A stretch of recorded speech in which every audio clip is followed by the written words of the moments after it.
Start. महोदय, पिछले कुछ दिनों से हमारे देश में बाल दासता विरोधी आंदोलन लगातार मुखर, संगठित और व्यापक हुआ है, जिसके नतीजे भी सामने आए हैं।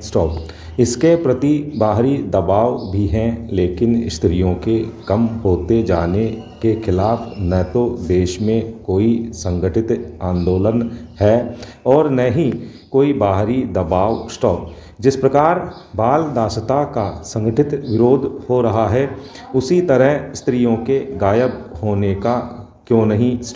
आज भी देश के बहुत से हिस्सों में कन्याओं को जन्म लेते ही मार दिया जाता है और समाज के रूढ़ दृष्टिकोण के कारण शिक्षा और विज्ञान भी कातिलों की मदद कर रहे हैं। प्रसव पूर्व लिंग निर्धारण की बढ़ती हुई लोकप्रियता और इस परीक्षण के पक्ष में दिए जाने वाले तर्क हमारी सामाजिक संरचना की अभिव्यक्ति है। कुछ लोग बेहद शर्मनाक तरीके से कहते हैं कि बेटी हो या बेटा, यह निर्णय लेना हमारा प्राकृतिक अधिकार है। इसके लिए यह लोग बच्चों की सीमित संख्या का तर्क भी देते हैं। इनके अनुसार जब बच्चों की सीमित संख्या का अधिकार उनका है, तो वह बेटा हो या बेटी, यह भी उनका स्वतः सिद्ध अधिकार है। कुछ लोग यह तर्क भी देते हैं कि ऐसे बच्चे को जन्म देकर क्या फ़ायदा, जिसके साथ आजीवन असुरक्षा का भय जुड़ा रहे। उनके अनुसार न तो बेटी घर में सुरक्षित है न बाहर। न वह शादी से पहले सुरक्षित है न शादी के बाद। न वह पढ़ाई लिखाई के स्थान पर सुरक्षित है और न ही काम काज के स्थान पर। न वह परिजनों से सुरक्षित है और न ही अन्यों से।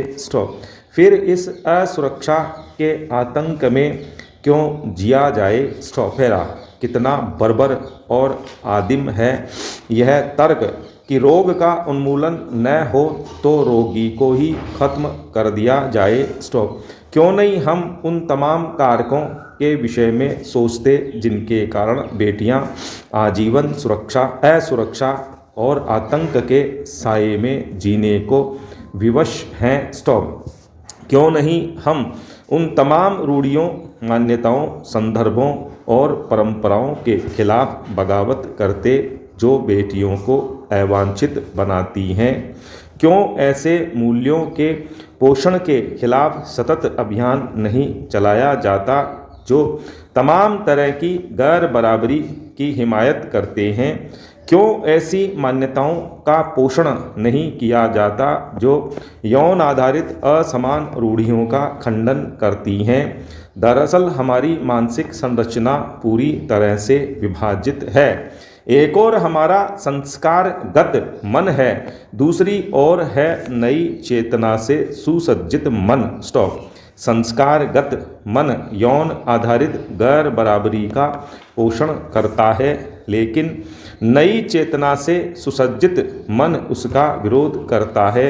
लेकिन संस्कारगत मन नई चेतना पर हावी हो जाता है और यथास्थितिवाद को बनाए रखने में जुट जाता है।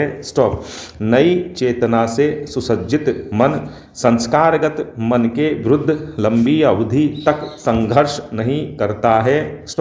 नई चेतना की कौंध भर से संस्कारगत मानसिकता को बदलना संभव नहीं है।